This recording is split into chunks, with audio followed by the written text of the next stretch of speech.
The Sovereign's wrath had been collecting dust in the orbital museum for 3 centuries, its hull darkened by time and neglect. Visitors from across the galaxy would pause before the massive human dreadnought, reading the placard that described it as a primitive relic from the Third Solar War.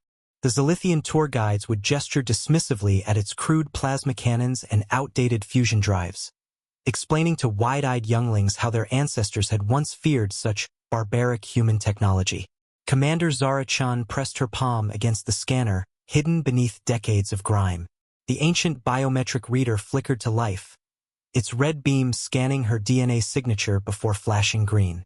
She had waited 70 years for this moment, 70 years since the Treaty of Proxima had declassified the emergency protocols buried deep within the ship's quantum core. The Dreadnought's lights began to flicker on, section by section, casting an eerie blue glow across the museum's pristine corridors. Emergency klaxons wailed as the Zilithian security forces rushed toward the human exhibit, their energy weapons crackling with nervous anticipation. "Impossible," whispered Director Veltar, his crystalline features reflecting the sudden illumination. "The power core was deactivated centuries ago. It's just a display piece." But Chun knew better. The humans had built the Sovereign's wrath not just as a weapon, but as a final failsafe. A sleeping giant designed to awaken when humanity's survival was threatened. The approaching void swarm, detected only days ago at the galaxy's edge, had triggered protocols that even the Galactic Council didn't know existed. The ship's artificial intelligence materialized as a hologram beside Chun, its form shifting between the faces of the war's greatest heroes.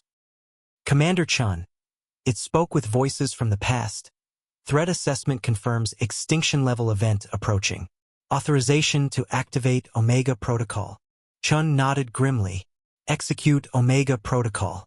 All systems online." The museum shuddered as the Dreadnought's fusion drives ignited for the first time in 300 years.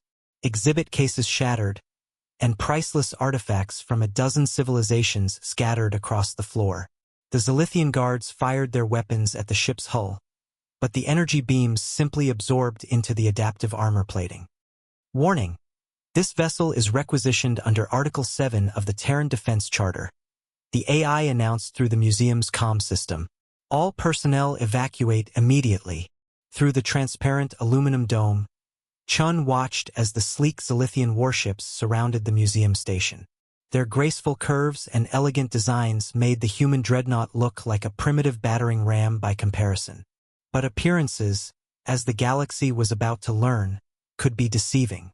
The Sovereign's wrath broke free from its moorings with a grinding roar that echoed through space itself.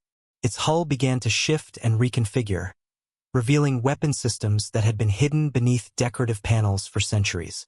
Plasma conduits glowed like angry veins across its surface as the ship's true nature revealed itself. "Sir," reported a trembling Zilithian tactical officer, "the human vessel is changing. Our sensors are detecting weapon signatures we've never seen before." Director Veltar watched in horror as the museum piece transformed into something that belonged in his species' darkest nightmares. "Get me the Council immediately. Tell them the humans weren't lying about their contingency plans." Chun stood on the bridge, surrounded by ghostly holograms of her ancestors who had built this sleeping guardian.